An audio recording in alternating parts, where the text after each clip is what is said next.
Olá, querido irmão, a graça e a paz, seja bem-vindo a estarmos juntos na nossa segunda live.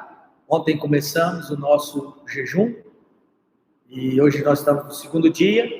E obrigado por você estar comigo nesses 21 dias, onde nós estaremos compartilhando a devocional de 21 minutos, ok? É para mim um prazer imenso, um privilégio ter a sua companhia, estar aqui. Espero que você possa também, a partir de amanhã nesse horário, convide mais pessoas, que são apenas 21 minutos.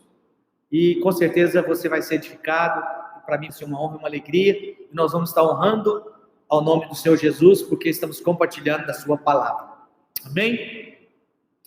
Lembrando, se você não tem e não fez ainda o seu alvo do seu jejum, não esqueça. Você possa ainda estar tempo de fazer. Você pode estabelecer os seus alvos do seu jejum. Amém? Você pode às vezes perguntar, pastor, o jejum, ele me aproxima mais de Deus? Eu quero aproveitar e já te dizer, não. O jejum, de uma certa forma, ele não te aproxima de Deus, mas de uma outra sim. Porque quem te aproxima de Deus é só o sangue de Jesus Cristo. Mas quando nós então fazemos um jejum, ele faz com que o nosso espírito seja mais sensível ao Espírito de Deus, para ouvirmos a tua palavra, e automaticamente cumprirmos mais o teu propósito, ok? Então faça o seu jejum e faça também os seus alvos, e será uma grande bênção compartilharmos juntos. Você vai ver, nós temos também a cada manhã os pastores orando pelos alvos de oração, pelo desafio diário, e também como à noite, nosso pastor, como ontem teve à noite a live, fazendo a live todas as noites, e é para nós uma alegria. Capítulo 2 do livro A Outra Margem. Fica aqui a dica, se você também puder adquirir um livro que com certeza vai edificar muito, porque ele traz um contexto que traz para nós aumento de conhecimento e sabedoria da parte do Senhor. Muito bom. Difícil você falar de algo que é propriamente seu, mas fica aqui a dica, tá bom? Você pode mandar um áudio, pode mandar um e-mail, pode acessar através do telefone, vai ser um prazer poder te atender. Capítulo 2, nosso segundo dia de jejum então. Crise de identidade. Quer ler um versículo com você?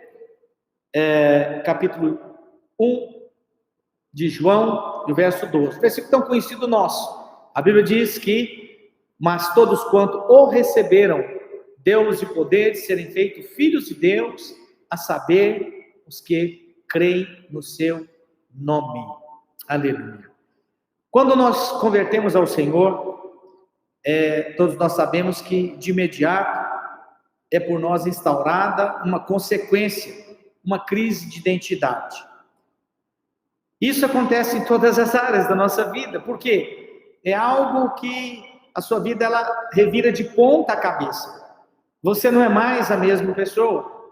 Quando temos um encontro, convertemos, um encontro pessoal, convertemos ao Senhor, a nossa vida muda. Ela não é mais a mesma. Não será mais a mesma. Isso traz uma crise de identidade. Em outras palavras, a crise existencial ou crise de identidade, ela é natural do ser humano. Mas quando ela é vinda acompanhada de uma transformação, que é o caso do Evangelho, pois ele é poder de Deus para transformar e libertar todo aquele que nele crê. Então, quando vem através da palavra de Deus, há essa mudança radical. Por quê? Há uma conversão. O que é a conversão? A conversão é você estar indo em um sentido. E de repente você muda exatamente de uma forma completa, de uma forma radical. O seu destino que antes era um, você caminhava a um destino. Agora, quando você tem um encontro com o Senhor, a sua vida muda completamente e a sua transição e o seu destino muda também completamente.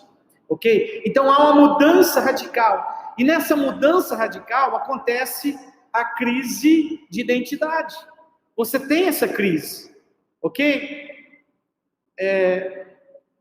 As crises de identidade ou existenciais, elas não só é vista na psicologia, na transição, na história, nas circunstâncias externas ou internas de uma pessoa, e que tratam de situações de ansiedades, oportunidades, relacionamentos, e isso acontece, essas crises, num casal, num relacionamento conjugal, em todos os relacionamentos, ou o nascimento de um primeiro filho, enfim, tem muitas crises que acontecem, mas a crise literalmente de identidade é quando nós nascemos de novo. Por quê? Porque é uma mudança. A Bíblia fala que o nosso novo nome está escrito no novo da vida. Quando nós nascemos do nosso pai, da nossa mãe, dos nossos pais biológicos, acontece um registro de uma identidade natural. Nosso pai vai ao cartório, munido ali do documento do nascimento, e ali atesta para aquele cartório, apresenta aquele documento do hospital, do médico, que atesta que nasceu aquela criança. E aí, o pai dá um nome àquela criança. Já escolheu antes, em consonância com a mãe, o casal escolheu o nome, escolheu por cada um significado, etc. Mas é o pai que vai ali atestar essa identidade e afirmar a sua identidade, te dando o nome. Nasceu no dia tal, fulano de tal, do sexo masculino, que recebeu o nome tal. Então o pai, ele tem essa importância que ele atesta, ele dá a identidade. Mas houve ali um registro de uma identidade natural. Agora, quando nós convertemos, como diz aqui a palavra do Senhor em João capítulo 1, verso 12, mas a todos quanto o receberam, deu-lhes o poder de serem feitos filhos de Deus, a saber, os que creem no seu nome. Então, quando nós cremos em Jesus Cristo, quando nós cremos na palavra de Deus, através da palavra de Deus vem a fé e ouvir a palavra de Deus, que a fé vem. Romanos capítulo 10, versículo de 9 a 11, o apóstolo Paulo diz: se com tua boca confessares a Jesus, e em teu coração creres que Deus o ressuscitou dentre os mortos, serás salvo. Porque com a boca se confessa a respeito da salvação, e com o coração se crê a respeito da salvação, e todo aquele que nele crê não será confundido. Romanos capítulo 10, de 9 a 11. Então, quando há o crer e o confessar, o Espírito Santo vem e habita em nós. Há um novo nascimento. Jesus, certa vez, a passagem com o mestre, um rabino da lei, chamado Nicodemos, no capítulo 3 do Evangelho de João. Nicodemos, ele procura Jesus à noite, instigado a querer e saber e praticar aquilo que Jesus estava praticando, e aqueles sinais e os milagres. Jesus dá a recomendação para ele, dá a dica, dá o caminho de o que acontece. Tá? Em João capítulo 3. Que importava nascer de novo. E Nicodemos disse para Jesus: porventura eu, já sendo velho, voltarei ao ventre materno da minha mãe e nascerei uma segunda vez? Jesus disse: não, o que é nascido da carne é carne, o que é nascido do Espírito é Espírito. Importa-vos nascer de novo. Então, porém, quando acontece o novo nascimento, nós temos agora uma nova identidade, e essa identidade é uma identidade celestial. Mas essa identidade celestial, essa nova natureza celestial, ela vem trazendo consigo uma crise, ela instaura uma crise de identidade. Deixa eu te explicar. Da mesma forma, quando a criança nasce, ela precisa ser alimentada pelo peito materno, receber calor, carinho, cuidado, para que ela vingue, para que ela cresça, porque uma criança, ela precisa desses cuidados do pai, da mãe, 24 horas para que ela cresça. Ok? Assim também quando nascemos de novo, nós precisamos de continuar alimentando a palavra de Deus, sendo cuidado, consolidado, por pessoas que vão trazer o verdadeiro alimento, que isso vai ser vital para o crescimento espiritual. Assim também quando uma criança, quando ela nasce, ela precisa do leite materno, do afeto, do carinho, do cuidado, do zelo, da proteção, do cuidado da mãe e do pai, para que ela desenvolva e cresça, senão ela morre. Assim também é a questão espiritual. Só que, olha para cá, essa crise de identidade, ela vem porque uma pessoa converte, ela mudou a natureza, ela não é mais a mesma, os seus hábitos, os seus costumes, mudou completamente dentro de casa, mudou agora completamente no meio da família, e aí então agora a família fica sem entender aquilo que aconteceu, o porquê que aconteceu, por que o fulano agora é assim, por que agora é dessa forma. Então, sem querer prejudicar, há uma forma prejudicial e há uma pressão, há uma crise, então, de identidade, por causa do novo nascimento. E esse novo nascimento agora não é mais o do registro do cartório. Esse novo nascimento agora, ele não é natural. Esse novo nascimento agora, ele é celestial. O nosso novo nome, diz a Bíblia, está escrito no livro da vida. Nós agora passamos a ser cidadão celestial. Mas nós continuamos com o mesmo corpo, morando na mesma casa, morando com os mesmos familiares. Então tudo isso gera uma crise muito grande. Você está compreendendo comigo o porquê dessa crise de identidade? Por que essa crise ela vem acompanhada daqueles que nasceram de novo? Amém? Em Números capítulo 13, nós vemos um exemplo de pessoas de Deus com problemas sérios da sua identidade espiritual. No capítulo 13 de Números, nós vemos ali, no versículo 12, em Números 13 e 12. Números capítulo 13, vai tratar quando Moisés envia os espias. Lembra da passagem? Então ele escolhe 12 príncipes. E aqueles príncipes, ou seja, eram os melhores, os que estavam em melhores condições de fé, para enviar a terra prometida aos espias. Eles foram como espias para enviar a Canaã prometida.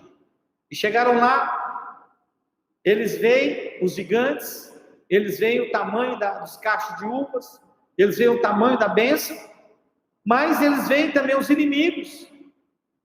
Desses 12, 10 voltaram e deram um relatório negativo. Apenas 2 foram Josué e Caleb, deram resultado e um relatório positivo. Josué e Caleb, ele diz: eia, a terra mana leite e mel, subamos e possuamos. Então eu quero que você seja como Josué e Caleb, profetize o que é bom. Talvez você está num momento de dificuldade, de uma crise instaurada na sua casa, permeada no meio dos seus familiares. Busque mais a Deus. Ore mais pelo seu pai, pela sua mãe, pela sua família. Eles não têm ainda compreensão da sua mudança, da mudança do novo nascimento que aconteceu. Um novo nascimento, você agora é espiritual. Lembra de quando Deus disse para Adão que não comesse do fruto do conhecimento do bem e do mal, da árvore, porque do dia que dela comesse, certamente morreria? Interessante que você vê isso em Gênesis, acontece a queda, mas Adão ele não morreu. Então que morte Adão teve? A Bíblia é incoerente? Ou não, isso não foi uma verdade? Claro que não. Houve a morte, mas a morte que Adão teve foi a morte espiritual. Ele foi desligado de Deus. E aí todas as pessoas que nascem, elas nascem desligadas do Senhor. É por isso que uma criança, nós batizamos ela cremos, não tem assim isso é por consenso, não tem isso na Bíblia, mas é por consenso, pela idade da razão de uma criança, que com 12 anos ela já consegue discernir as coisas, e então ela decide por conta própria a batizar. Por causa disso, porque houve uma morte espiritual. Mas quando nós, cada um, porque a salvação é independente, e uma criança recém-nascida, ela não tem como fazer a sua escolha. Compreende isso? Então, a partir dos 12 anos, ela já consegue ter uma explicação, uma coerência na escolha dela. E por isso que a partir dos 12 anos, quando ela decide, e aí então nós batizamos. Por causa disso. Quando cremos e confessamos, o Espírito Santo vem habitar, e há um novo nome. E quando ele vem habitar, o Espírito Santo vem habitar no nosso espírito, e é amalgamado com o Senhor. Amém? Então, para isso, você ter essa clareza do novo nascimento, ele acontece no espírito. Nós temos um espírito, habitamos no corpo, e temos uma alma. O espírito é aonde que o Senhor vem e faz com que o novo nascimento aconteça em nós. Ok? Por isso que o Espírito é eterno. O corpo, quando nós morremos, ele volta ao pó. E para nada serve, diz a palavra do Senhor. Carne e sangue não pode herdar o reino dos céus, o reino de Deus. E a alma também, quando morremos, ela também morre. Porque a alma é mente, vontade e emoções. Então, quando nós morremos, a pessoa ela não tem mais vontade, não tem mais sentimentos, não tem mais emoções. Então, há a morte da alma, mas o espírito não. O espírito, porque quando o homem também, novamente, ele fez ali Adão, ele soprou nas narinas de Adão, ele pegou do pó da terra, fez Adão, e soprou nas narinas de Adão, e com o sopro entrou o espírito, o sopro de vida do Senhor entrou e vivificou Adão. O que é eterno em nós é o Espírito. Por isso que a salvação, ela acontece, e o novo nascimento acontece no nosso espírito. Ok? Em João 10, Jesus veio para que tivéssemos não somente a vida, mas também a vida e a vida em abundância. Amém? Então eu quero que você tenha clareza com relação à palavra de Deus, e a crise de identidade.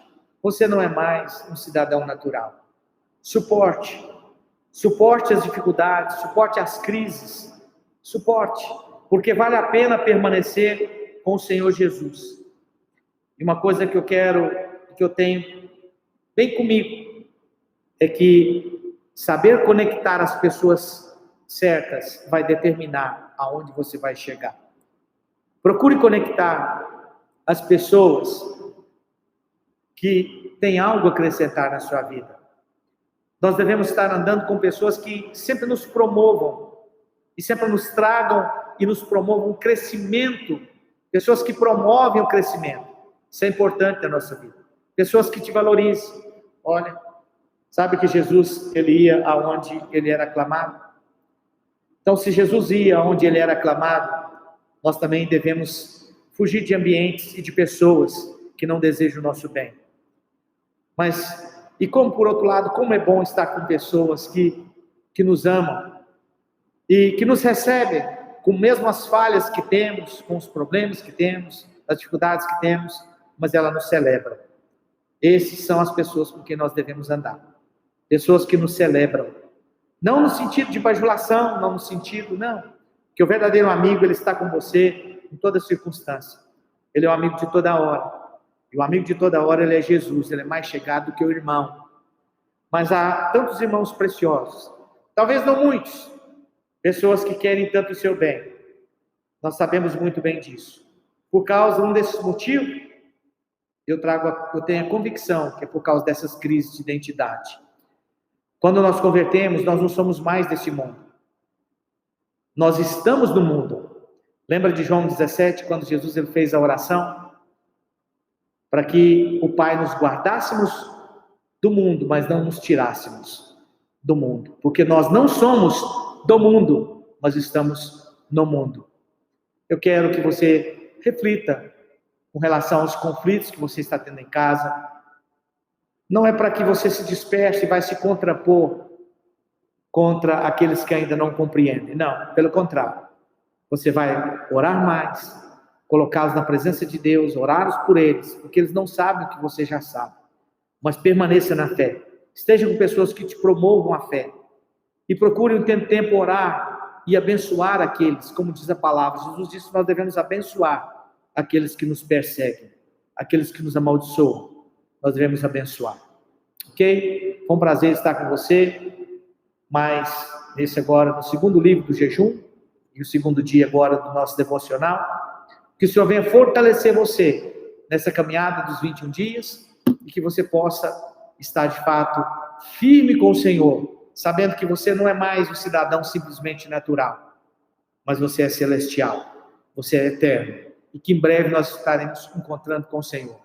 Fique com a palavra de ânimo, fique com a palavra do Evangelho, procure manter essa palavra viva na alegria e na dependência de Deus. Abençoe aqueles que estão ao seu redor e procure fazer dessa crise uma oportunidade melhor para que outros também conheçam a verdade, e que é a verdade que liberta, que é o poder do Evangelho. Amém? Forte abraço, até a próxima, o terceiro dia, próximo capítulo e o próximo jejum, o próximo devocional do nosso jejum dos 21 minutos. Convide mais pessoas, vai ser um prazer estar junto com você. Vamos junto nessa caminhada. Até lá.